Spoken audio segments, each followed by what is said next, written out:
الفاتحة.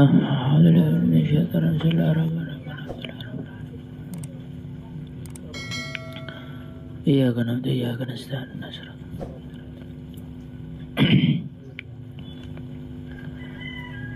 الفاتحة.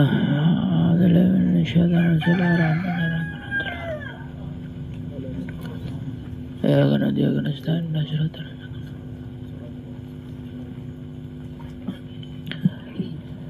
الفاتحة.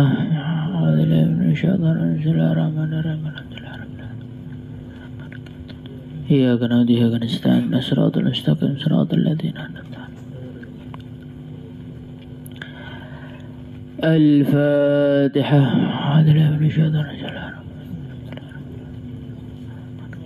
إياك نعبد وإياك نستعين.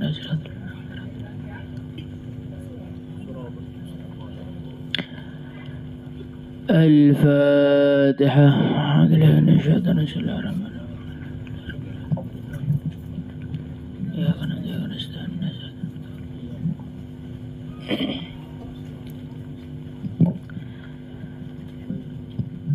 بسم الله الرحمن الرحيم. اللهم صل وسلم على سيدنا محمد وعلى آل سيدنا محمد في كل لمحة ونفس بعدد كل معلوم لك.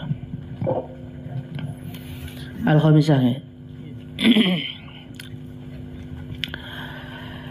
Al-Khamisatu, keadaan orang miskin yang nomor 5.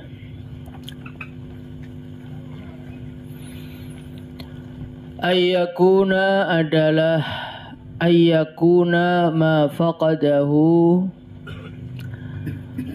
Keadaan yang kelima adalah apa yang dia tidak memilikinya.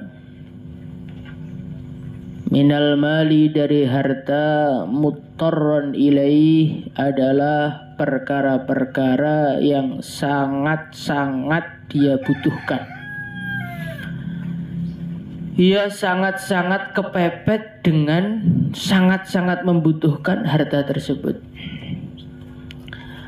Kal ja'i'i, seperti orang yang kelaparan, al-faqidi lil khubzi, yang tidak memiliki roti. Wal 'ari, dan orang yang telanjang, al-faqidi, yang kehilangan, litsaubi, pakaian. Wa yusamma, dan dinamakan, sahibu hadhil halati, orang yang keadaannya seperti ini, dinamakan muttarran, sebagai orang yang kepepet. Kaifama kanat, bagaimanapun adanya, raghbatuhu, kecintaannya, fit talabi, di dalam mencari harta. Imma dha'ifatun, ada kalanya kecintaan itu lemah. Wa imma qawiyatun, dan ada kalanya kecintaan itu kuat. Wa qallama tanfaqu, dan sedikit sekali terhindar, hadhil halatu, orang yang memiliki keadaan seperti ini, anir raghbati, dari merasa pengen kepada harta. Fahadhihi, maka ini semua, khamsatu ahwalin, adalah 5 keadaan-keadaan orang-orang miskin. A'laha, paling tingginya 5 tingkatan ini, az-zuhdu, adalah tidak cinta kepada dunia. Wal ittiraru, dan dia kepepet untuk mendapatkan dunia. Ining dhamma, ketika tergabung, ilaihi, kepadanya, az-zuhdu, zuhud. Wa tasawwara, Dan tergambar dzalika, keadaan seperti itu sangat kepepet dan membutuhkan harta, tetapi dia tidak cinta dengan harta. Fahuwa, maka keadaan zuhud yang bercampur dengan kepepet, aqsa darajatiz zuhdi, adalah derajat zuhud yang paling tinggi. Kama sayati bayanuhu, sebagaimana penjelasan yang akan datang. Jadi Al-Imam Al-Ghazali rahimahullahu ta'ala, beliau menceritakan orang yang gak punya duit itu keadaannya bermacam-macam. Keadaan di sini maksudnya keadaan hatinya. Yang pertama kali, wahiyal ulya ayyakuna bihaitsu law atahu al-mal la karahahu wa ta'adza bihi wa haraba min akhdhihi. Keadaan yang pertama, orang enggak punya duit, enggak punya harta, tetapi dia ini susah kalau harta itu datang kepada dia. Coba dibayangkan ini. Enggak punya duit, dan kalau duit datang susah. Sebagaimana Sayyidina Umar radhiyallahu an, ketika harta-harta dari Romawi mulai berdatangan kepada beliau, maka beliau menyambutnya dengan tetesan-tetesan air mata, tetesan-tetesan kesedihan karena harta datang kepada beliau. Ini coba dibayangkan ini. Kita ini yang sudah ada duit aja masih senang terima duit. Nah ini ada orang yang gak punya duit dan susah kalau dapat duit. Maka beliau ditanya oleh sebagian sahabat, wahai Umar, apa yang membuatmu menangis? Ini harta Allah kirimkan untuk kita, kok kamu sambut dengan tangisan? Maka kurang lebihnya beliau mengatakan, andai kata harta ini merupakan suatu kebaikan, tentu harta ini sudah Allah berikan kepada para pendahuluku. Tapi pada kenyataannya Allah tidak memberikan harta ini kepada baginda Nabi Muhammad SAW dan kepada Sayyidina Abu Bakar. Lah kok diberikan ke saya?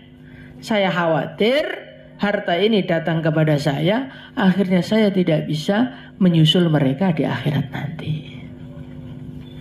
Ini coba kita renungi. Inilah orang yang paling hebat, orang yang paling tinggi adalah orang yang nggak punya duit, tapi dia ini nggak suka dengan duit. Insya Allah di sini nggak ada. Lanjut yang kedua. Ats-tsaniyah, yang kedua adalah orang yang nggak punya duit. La yarghabu fihi raghbatan yafrahu li husulihi wa la yakrahuhu karahatan yata'adza bihi. Orang yang kedua nggak punya duit, dia nggak seneng, nggak punya duit, nggak pengen duit, tapi kalau duit itu datang dia biasa aja. Dia tidak merasa terganggu dengan keadaan duit itu. Maka orang yang kedua ini namanya radiyan, orang yang ridho kepada Allah. Dia tidak pengen mencari duit, tapi kalau datang, yes gak apa-apa lah. Ini rezeki dari Allah, masa saya tolak? Kenapa saya harus menangis? Loh ini yang memberi Allah kok. Ini namanya apa?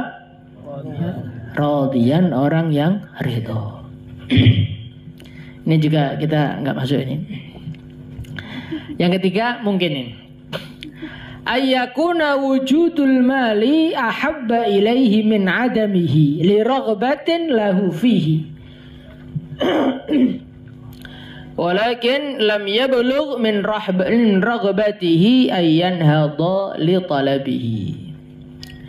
Orang yang ketiga ini pengen dengan duit itu senang.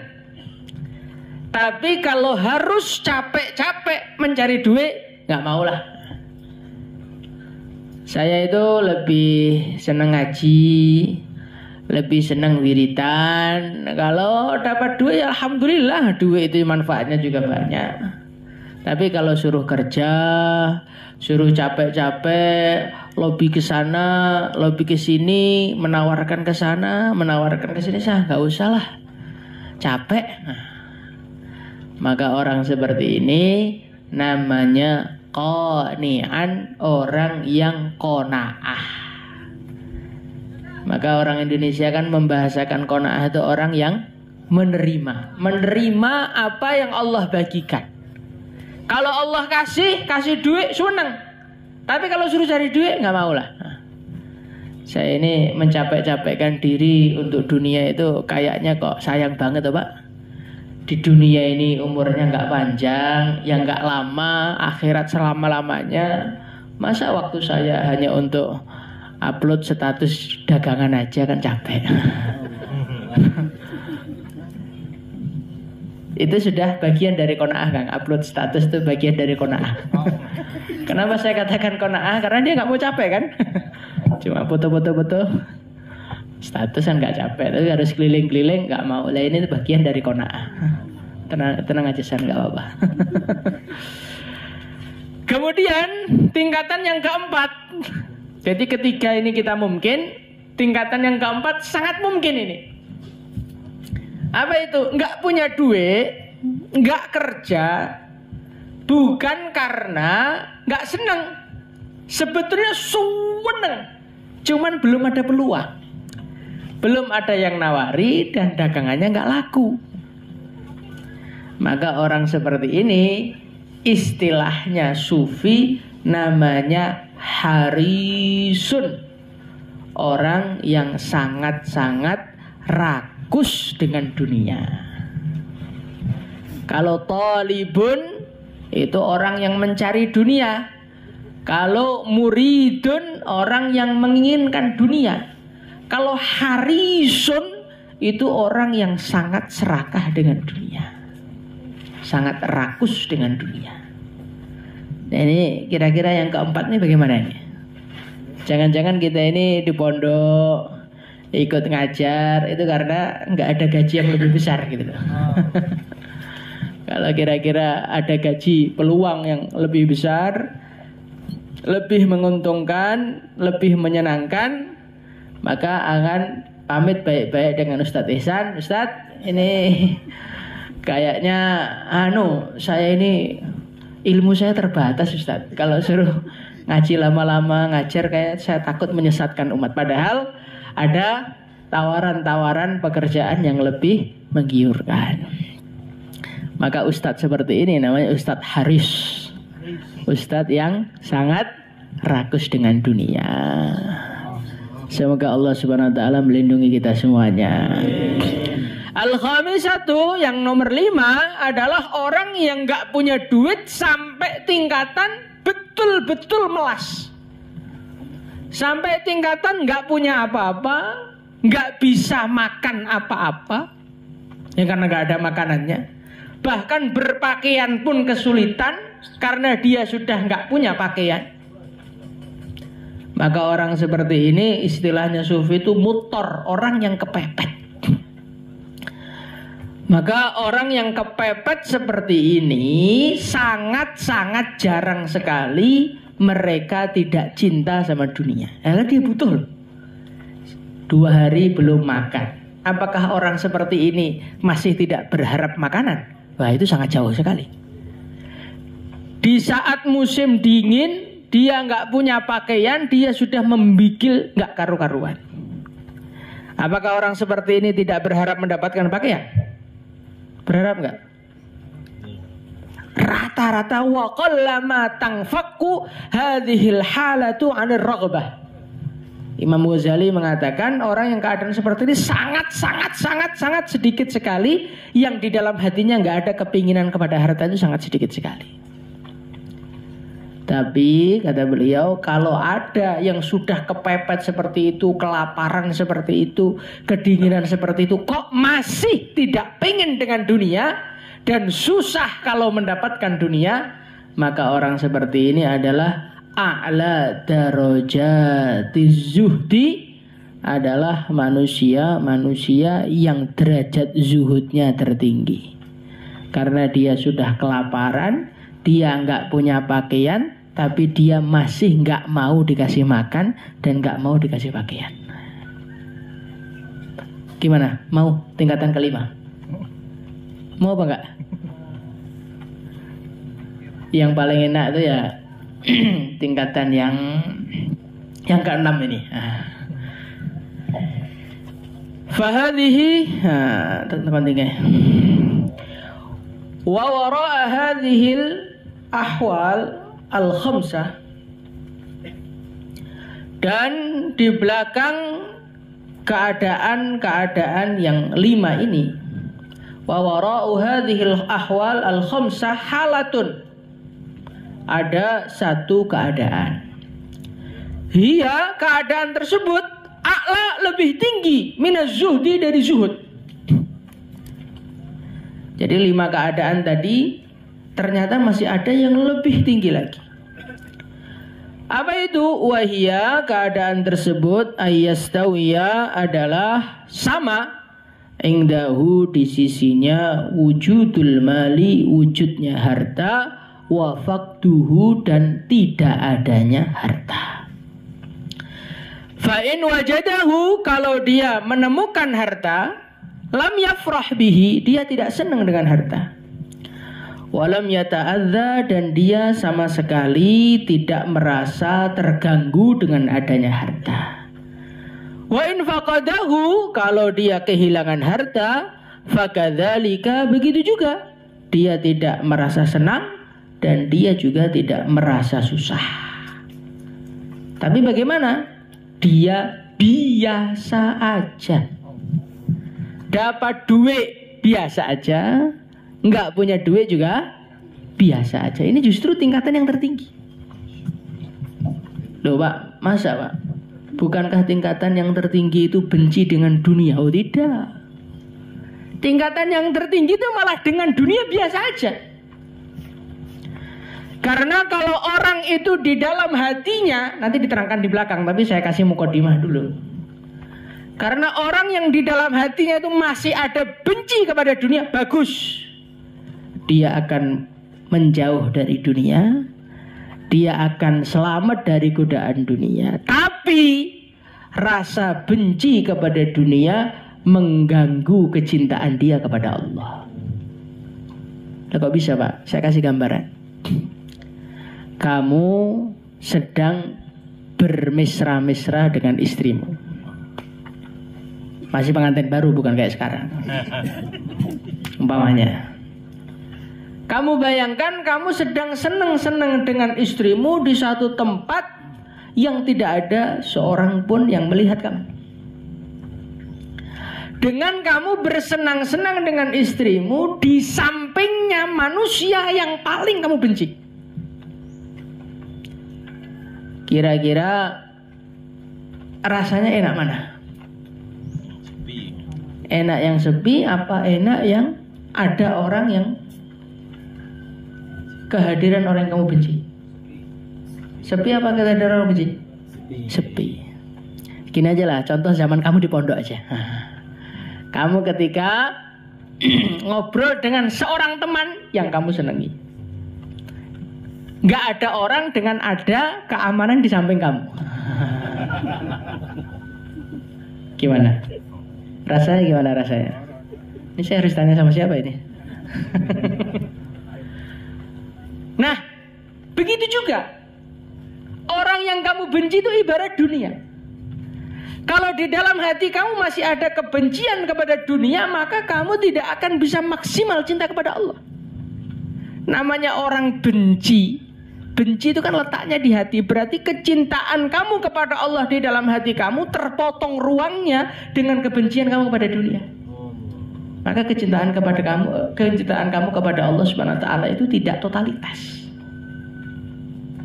Tapi ketika seorang manusia itu ayyastawiya indahu wujudul mali wa faqduhu, dunia datang, dunia pergi, biasa aja, maka disitulah kamu akan maksimal di dalam tawajuh kepada Allah, maksimal di dalam menghadap kepada Allah Subhanahu wa taala. Karena dunia itu, kenapa dia bisa menyamakan antara datang dengan tidak? Karena dunia sudah nggak ada di hatinya. Orang benci kepada dunia itu mau diakui nggak diakui, sebetulnya dunia masih ada, cuman modenya mode benci. Sekarang gini aja lah, saya kasih contoh. Kamu pernah menyenangi seorang manusia, kemudian dia melukai hati kamu, mengkhianati kamu lah, apalah. Dalam hati kamu jadi benci sama dia apa enggak? Jadi benci enggak? Benci. Selagi nama dia masih teringat dan kebencian itu masih ada, hidupmu nggak akan bisa happy. Istilahnya orang sekarang nggak bisa apa? Apa jadi? Move on. Makanya kamu itu sudah sewenang sama orang. Terus tiba-tiba mertuanya bilang, ngapunten Ustadz, kayaknya antum nggak layak jadi menantu saya. Antum itu kan ijazah daurah tuh ternyata saya selidiki ya. Gitulah. Cara mendapatkannya sangat begitu mudah. Jadi saya nggak percaya Ustaz dengan kealiman antum, maaf saja. Jengkel nggak? Dengan calon mertua jengkel? Sangat-sangat jengkel. Nah, selagi kejengkelan itu masih ada di dalam hati kita, selagi kejengkelan itu masih ada, maka kita ini tidak akan bisa hidup dengan enak. Setiap ada orang membicarakan kisah dia, kita langsung berubah mukanya. Nah, disitulah yang menjadikan hidup itu nggak nyaman. Maka begitu juga orang yang benci kepada dunia, dari satu segi bagus, karena dia akan tergoda dari dunia, akan terjauhkan dari godaan dunia. Dasarnya udah benci. Dia tidak akan makan yang haram, karena orang itu mau makan yang haram diantaranya karena ada cinta sama dunia. Allah sudah memberikan makanan yang cukup, dia masih pengen yang lebih. Kerjaannya nggak nutut. Nggak nutut ya, Pak? Bahasa Indonesia ya. Kerjaannya nggak sampai. Dia oleh Allah Subhanahu wa taala dikasih gaji 1 juta. 1 juta ini sebetulnya kalau dia mau qanaah udah cukup. Tapi karena dia masih pengen kredit PCE, masih pengen beli niqab bitunism, masih pengen beli jubah Arab, masih pengen beli bedak dempul muka 1 kilo. Akhirnya apa? Akhirnya dia terpaksa mencari yang tidak halal. Jadi semua orang yang makan haram itu aktsaruhum kebayaannya dari hubbud dunya, kecintaan dan merasa kurang dengan apa yang ada. Nah, maka inilah yang harus kita usahakan. Kita belajar bagaimana kita menjadi tingkatan yang tertinggi ini, insyaallah ya. Balhaluhu, keadaannya orang yang tingkatan ke-6 tadi, kama kana halu Aisyah radhiyallahu anha, sebagaimana keadaannya Sayyidah Aisyah radhiyallahu anha. Idza ataha, ketika datang kepada beliau, mi'atu alfi dirhamin, 100.000 dirham, minal ata, dari hadiah.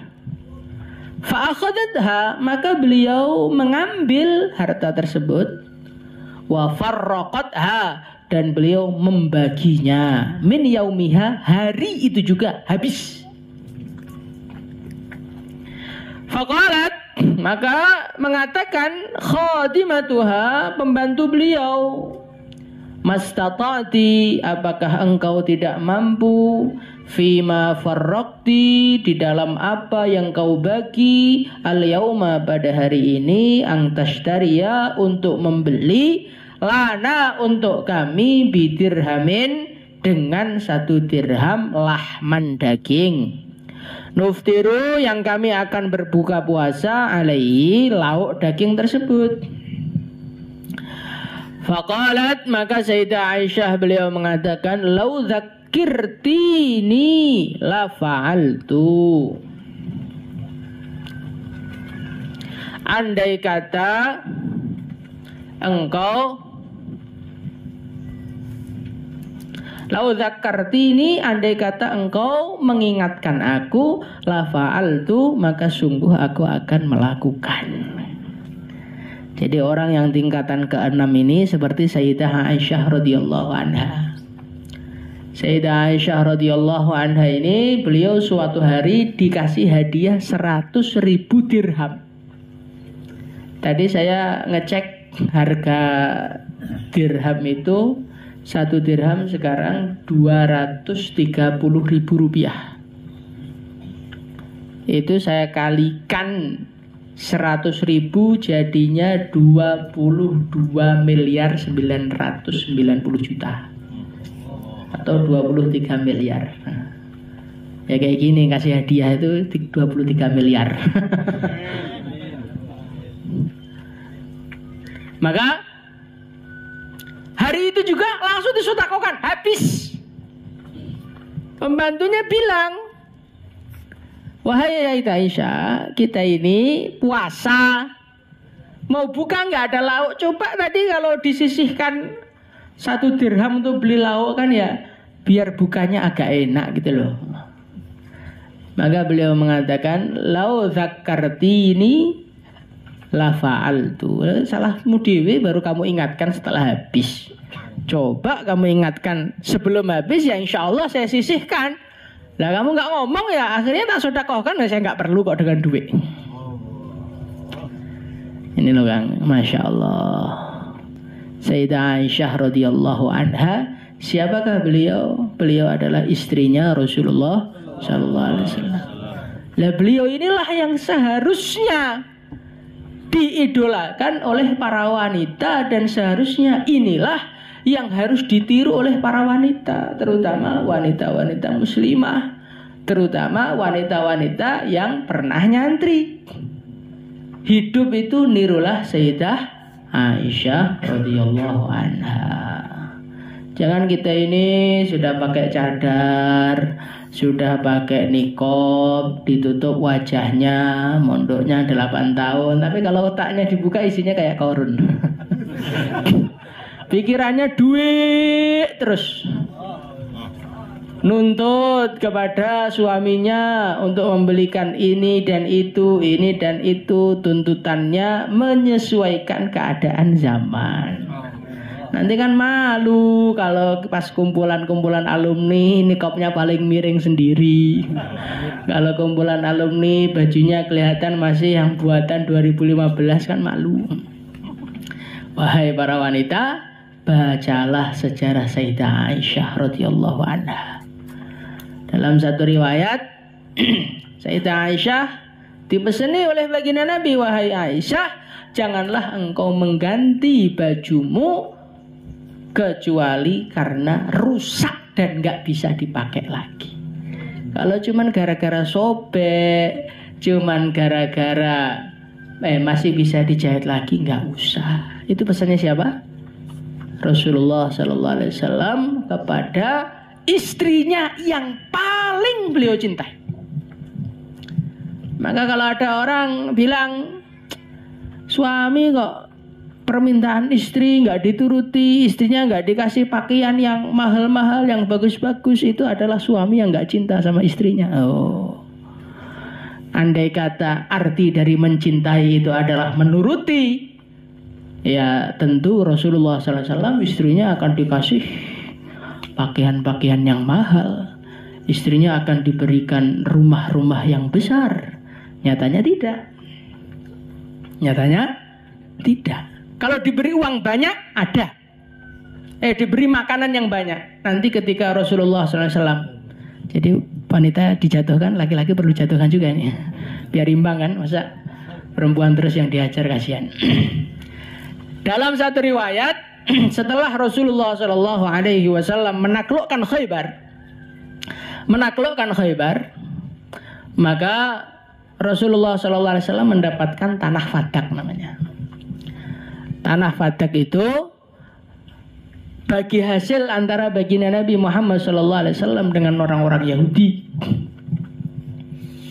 Hasilnya oleh Rasulullah Sallallahu Alaihi Wasallam diberikan untuk menafkahi istri-istrinya. Berapa nafkahnya? Kamu jangan kaget ini. Nafkahnya adalah 100 wasak. 100 wasak. 80 wasak gandum, 20 wasak kurma, atau sebaliknya. 80 wasak kurma, 20 wasak gandum. Saya hitung-hitung kemarin dengan Ustadz Abdurrahim dan lain sebagainya, itu hasilnya berarti per tahun Rasulullah SAW itu mengasih istrinya makanan senilai 560 juta. Gak nyampe. Ya bukan pangkat kamu berarti. Itu 560 bagi 12 berapa? 560 bagi 12 berapa? Berapa? 50 juta per bulan. Nah, gimana Pak Jamil? Niat? Jadi Rasulullah SAW memang menargetkan kepada istri-istri beliau untuk orang itu hidup sederhana, makan cuma 1 kali. Sayyidah Aisyah radhiyallahu anha pernah makan 1 hari 2 kali, maka dicaci oleh Nabi, kamu tuh makan sehari kok 2 kali, bikin aja WC sendiri. Jadi beliau menganjurkan makan 1 kali. Rumah sangat sederhana, tapi urusan mengasih nafkah banyak. Cuman karena yang dikasih itu adalah istri Nabi, banyak pun jadi sedekah semua gitu loh. Nah, kalau kira-kira istri kita tuh dikasih banyak malah dekorasi rumah, beli bedak tebal-tebal, kayaknya nggak usah banyak-banyak aja lah. Cukup 1 juta per bulan insyaallah. Allahu Akbar. Inilah kehidupan istrinya Rasulullah Sallallahu Alaihi Wasallam. Seorang wanita yang betul-betul di dalam hati tidak ada rasa dengan dunia. Benci juga tidak, senang juga tidak. Nah, orang yang super istimewa seperti inilah akhirnya Allah Subhanahu wa taala berikan suami yang paling istimewa di alam semesta. Makanya kadang-kadang saya ini ketemu dengan Ustadz, Pak Yai doakan saya dapat istri yang solihah, alimah, zahidah, nurut, gak pernah marah dan lain sebagainya. Rupamu kayak ngono kuwi lho Kang.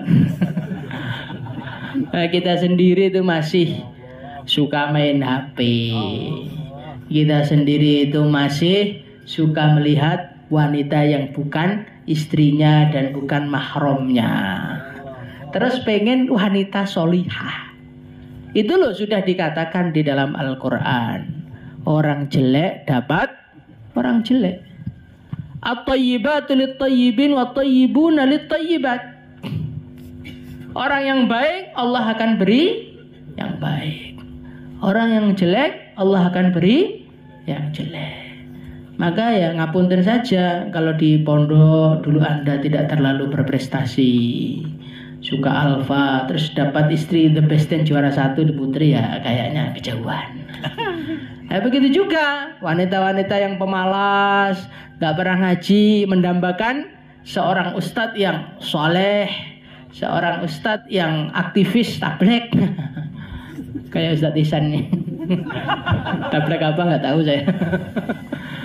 Maka ya kejauhan. Maka dari itu kalau kita pengen mendapatkan yang baik, jadilah yang baik. Kalau kita tidak menjadi yang baik, maka yang baik-baik itu Allah akan berikan kepada yang baik selain kita. Kamu kira wanita soleha itu nggak pernah doa minta suami yang soleh? Kira-kira doamu dengan doa wanita yang soleha makbul mana? Makbul wanita yang soleha atau kita belum soleh? Ya mesti Allah akan berikan kepada yang soleh. Begitu juga laki-laki yang soleh, dia akan minta wanita yang soleha. Maka dia tidak akan diberi oleh Allah SWT istri-istri yang kurang ajar gitu. Allahu Akbar. Semoga kita bisa meniru kehidupan Sayyidah Aisyah radhiyallahu anha. Faman, maka barang siapa hadza haluhu, yang seperti ini adalah keadaan beliau, maksudnya dunia datang biasa aja, dunia pergi biasa saja. Lau kanat, andai kata dunia bihadzafiriha, dengan segala isinya, fiyatihi, di dalam genggamannya, wa khazainihi, dan gudangnya, lam tadurrohu, maka dunia nggak akan membahayakan beliau. Jadi orang itu kalau sudah sampai tingkatan nggak ada rasa dengan dunia, jadi kaya itu nggak apa-apa. Ya seperti yang saya jelaskan tadi, Rasulullah SAW memberikan nafkah yang luar biasa sama istrinya, nggak masalah. Karena istrinya itu adalah manusia-manusia yang sudah nggak ada rasa dengan dunia, sehingga pemberian nafkah yang begitu besar tidak merusak hati mereka, tidak merusak ibadah mereka, tidak merusak tangisan mereka kepada Allah, tidak merusak tahajud mereka. Maka orang-orang seperti itu dikasih dunia banyak nggak apa-apa. Dan beda dengan orang-orang seperti kita yang masih sangat perhitungan. Ini di satu toko harganya 11.000, nanti di toko yang lain jarak 10 kilo harganya 10.500, kita mending pergi yang 10.500. Nah, orang-orang yang sangat cinta dunia itu lebih baik nggak punya dunia aja gitu. Orang yang boleh kaya dan cocok untuk menjadi orang kaya ya seperti Sayyidah Aisyah ini, orang yang sudah tidak ada rasa dengan dunia. Kenapa? Orang yang tidak ada rasa dengan dunia ini kalau punya dunia, dunia tidak akan membahayakan dia, dan dunia yang di tangan dia tidak akan ditasarufkan, tidak akan dibelanjakan untuk perkara-perkara yang tidak disukai oleh Allah. Makanya kalau ada kiai soleh kaya, nah itu malah paling cocok. Karena apa? Biasanya orang kalau sudah soleh ya insya Allah kepada dunia itu rasanya sedikit. Nah orang yang sudah sedikit rasanya kepada dunia atau sampai tingkatan gak ada rasa dengan dunia, justru orang-orang seperti inilah yang akan mentasarufkan hartanya sesuai dengan perintah Allah. Untuk bangun pesantren, untuk memberikan kepada orang-orang yang miskin, orang-orang yang tidak mampu, orang-orang yang kekurangan. Tapi kalau orang-orang seperti kita yang masih sangat cinta dunia dijadikan kaya oleh Allah, ya Masya Allah, antum gak akan hadir di majelis ini gitu loh. Coba bayangkan kalau antum itu sekarang bisnisnya besar dan suwenang sama duit, diundang Ustaz Ihsan, ini kumpulan alumni, maaf izin dulu ya. Jadi kehadiran antum itu diantaranya karena Allah SWT gak memberi rezeki banyak-banyak sama kita, akhirnya mau hadir gitu loh. Coba kalau antum tuh kesini pakai Volvo, pakai Mercy, paling malah gak datang. Maka bersyukurlah oleh Allah SWT diberi tidak terlalu banyak, ini biar kita masih sempat mengamalkan agama. Maka orang itu hidup pokoknya disyukuri aja apapun keputusan Allah kepada kita, insya Allah ya. Karena Allah itu adalah zat yang paling tahu kapasitas kita. Allah adalah zat yang paling tahu kapasitas kita. Kita ini keperluannya seberapa, kemampuannya seberapa itu sudah diukur. Kalau Allah Subhanahu wa ta'ala memberikan kita banyak, itu artinya Allah tahu Anda tidak akan bermasalah dengan harta yang banyak. Kalau Allah Subhanahu wa ta'ala memberikan kita porsi sekian, katakanlah pas-pasan, Allah tahu ini makhluk ini kalau dilebihkan bahaya. Allah Subhanahu wa ta'ala memberikan kita seorang istri yang modelnya begini, Allah tahu yang paling cocok untuk kita yaitu. Allah Subhanahu wa ta'ala sampai hari ini Allah Subhanahu wa ta'ala belum memberikan istri kepada kalian. Saya ini sudah amalan jungkir balik, saya sudah wiritan gak karu-karuan, kok jodoh belum datang. Itu Allah tahu karena Anda itu dianggap belum siap untuk menelurkan keturunan-keturunan di dunia. Coba bayangkan kalau orang kayak kamu terus jumlahnya 10 itu. Alangkah rusaknya dunia ini kan. Ini guyonnya begitu. Jadi Allah Subhanahu wa ta'ala yang belum dapat jodoh nyari-nyari kesana kemari, doanya nangis gak karu-karuan, itu malah biar matang betul akhirnya dapat orang istimewa. Makanya orang yang belum punya jodoh itu ya husnudzon aja sama Allah. Ya, saya sudah tua loh Pak, sampai 50 tahun kok belum dapat. Oh, Allah mau kasih yang lebih baik lagi dari seluruh wanita yang ada di dunia. Itulah bidadari surga. Artinya tadi jomblo sampai mati. Gak apa-apa kan? Gak apa-apa. Itu semua ada hikmah dari Allah. Itu semua ada hikmah dari Allah. Allah Subhanahu wa taala itu alimun hakimun. Raufum bil ibad. Allah itu Maha mengetahui. Allah itu Maha bijaksana dan Allah itu paling sayang sama hambanya. Maka semua af'alullah kepada kita itu mesti karena didasari ilmu Allah, karena didasari dengan kebijaksanaan Allah, dan didasari dengan sayangnya Allah. Maka apapun itu paham ini karena sayangnya Allah ini. Saya nggak dapat duit banyak, ya ini karena sayangnya Allah. Belum dapat istri, ya karena sayangnya Allah. Belum dapat keturunan, ya karena sayangnya Allah. Kalau orang tuh memahami seperti itu, Masya Allah, hidup tuh indah. Yang permasalahan kita dalam hidup kita ini pada hari ini adalah kita ini merasa pengaturan Allah itu belum tepat untuk kita. Pengaturan Allah itu belum tepat. Saya ini kok belum kaya-kaya loh, padahal saya ini sudah yakaf yakoni tiap hari. Yang ngono kuwi. Saya ini sudah waqiah 7 kali loh Pak. Waqiah bahkan 21 kali setiap malam. Tapi kok utangnya belum lunas-lunas ya. Lah mau lunas utang lagi kapan lunasnya? Ya itu ada hikmahnya. Itulah keputusan Allah untuk kita yang harus dijalani, yang harus diridhoi, dan harus dihusnudoni. Bagaimana insya Allah ya? Nah, ini belajar jadi makom ridho. Makom menerima apapun keputusan Allah. Dijalankan ke sana, ke barat ya jalan. Dijalankan mundur ya jalan. Dijalankan ngiri ya jalan. Ya orang seperti itu inilah insya Allah orang-orang yang akan selamat di dunianya dan di akhiratnya. Semoga termasuk kita. Itu karena orang yang sudah nggak ada rasa dengan dunia, ya roh dia melihat al-amwala harta-harta fi khizanatillah di dalam gudangnya Allah Ta'ala. La fiyati nafsi, bukan di tangannya.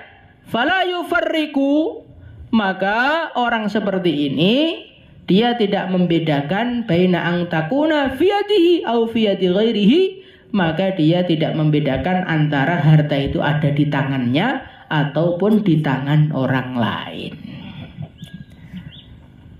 Orang yang sampai tingkatan nggak ada rasa dengan dunia, ditanya, loh sampean itu kok bisa? Dunia datang nggak seneng, dunia pergi nggak susah. Maka dia mengatakan li'annahu yara al-amwala fi khazanatillah. Karena di dalam pandangan dia, duit itu milik siapa? Milik siapa? Mau Allah letakkan di tangan saya, Allah letakkan di tangan orang lain, tetap hak miliknya Allah. Lah kalau itu bukan barang saya, walaupun diletakkan di tangan saya, kenapa saya harus senang? Kalau itu bukan barang saya, kemudian oleh Allah diletakkan di tangan orang lain, kenapa saya harus susah? Karena saya nggak bisa memiliki. Baiklah kan, Masya Allah. Ini teori hidup yang luar biasa. Kita ini datang harta seneng, harta pergi susah. Karena apa? Karena ada permasalahan di dalam keyakinan kita. Kita ini punya perasaan kalau uang itu masuk ke rekening kita, berarti itu milik siapa? Milik saya. Kalau uang keluar dari rekening, berarti milik orang lain. Pemahaman inilah yang menjadikan hidupmu ruwet kalau ATM-mu kosong. Dan hidupmu senang kalau ATM-mu banyak. Itu Pak Fahrur itu, Yayasan Al-Fatah itu megang ATM isinya banyak. Tapi dia nggak pernah senang. Kenapa? Ini duitnya pondok, bukan duit saya. Diambil oleh Pak Bet, dikuras juga ATM-nya, ya dia nggak susah kan, bukan duit saya. Nah coba rasa itu masukkan dalam hati. Rekening saya itu atas nama Allah, semuanya. Jadi mau diambil oleh Allah, mau dikuras oleh Allah, mau diisi oleh Allah, semuanya tak berarti apa-apa untuk saya. Kenapa saya harus susah dan kenapa saya harus senang? Nah Nah, kita belajar seperti itu, insya Allah ya. Belajar jangan merasa memiliki. Ini penting banget nih. Jangan merasa memiliki. Apapun, jangan merasa memiliki. Istrimu itu milik siapa? Milik Allah. Anakmu milik Allah. Pondokmu milik Allah. Santrimu milik Allah. Ustadzmu milik Allah. Bisnismu milik Allah. Lah orang itu kalau memahami seperti itu, nanti barang datang nggak senang, barang pergi tidak susah. Lah terus kalau memang semua milik Allah, Pak, kenapa kok diletakkan kepada saya? Nah ini Allah Subhanahu wa ta'ala memberikan atau menitipkan harta-harta kepada kamu sebagai alat pinjaman biar kamu dapat surga. Nah, ini kita dipahami kan? Jadi datangnya duit, datangnya anak, datangnya istri itu semua milik siapa? Allah datangkan supaya kita punya fasilitas untuk cari surga. Maka sebagian ulama beliau ini mengatakan, orang yang hidup di dunia ini ibarat seperti dua orang miskin. Dua orang miskin tadi dilihat oleh orang kaya. Maka orang kayanya tadi bilang, Pak, saya melihat kalian berdua itu kasihan. Gak punya penghasilan, gak bisa makan, gak bisa ngerawat anak istri. Ini loh saya pinjemin mobil. Mobil apa untuk narik itu? Mobil elf umpamanya. Ini saya pinjam mobil elf atau mobil Kalia atau mobil apa. Silahkan sampean gunakan untuk cari modal. Maka orang yang pertama sadar ini pinjaman, wah mobilnya langsung dicharterkan terus, iklankan terus, pokoknya siap jalan kapan saja. Sampai tetangga-tetangganya itu heran loh, Pak, sampean tuh loh punya mobil kok nggak pernah dinaiki, kok jalan terus. Diem aja dia. Dalam hatinya, kamu nggak tahu kalau ini pinjaman. Ini harus saya jalankan terus biar saya dapat untung banyak. Yang satunya dapat mobil tiap hari untuk jalan-jalan, dinikmati mobilnya, dipamerkan ke temannya, jadikan status, alhamdulillah rezeki anak soleh. Padahal pinjaman itu. Sehari, 2 hari, 3 hari, 4 hari, sampai datang masanya, tiba-tiba yang kaya datang. Assalamualaikum. Waalaikumsalam, Pak. Maaf, Pak, sepertinya waktu minjemkannya sudah cukup. Maka orang pertama mengatakan, Masya Allah, Pak, terima kasih banget. Sudah dipinjami elf ini, akhirnya saya sudah bisa punya sendiri. Monggo, silahkan saya. Betul-betul, matur suwun betul ini. Mobilnya sampean ambil, matur suwun betul. Akhirnya dia berpisah dengan mobilnya dalam keadaan sukaria dan terima kasih kepada si kaya tadi. Lah orang yang kedua, tengah-tengah lagi seneng-seneng jalan-jalan sama keluarganya, di stop, Pak. Hop. Mobilnya kembali kayak, saya belum narik belas loh, Kang. Saya belum menggunakan mobil kamu untuk kerja loh. Saya belum dapat uang, gimana ya? Gak bisa. Ini sudah waktunya, silahkan kamu pergi. Akhirnya dia berpisah dengan mobilnya dalam keadaan sakit hati, menyesal yang gak karu-karuan. Nah itulah ibaratnya manusia yang pertama yang dia merasa ini punya Allah.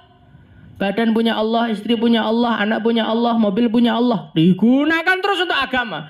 Istrinya diajak keluar masturoh, disuruh ngajar, ngerawat anak-anaknya dengan baik, ya kan?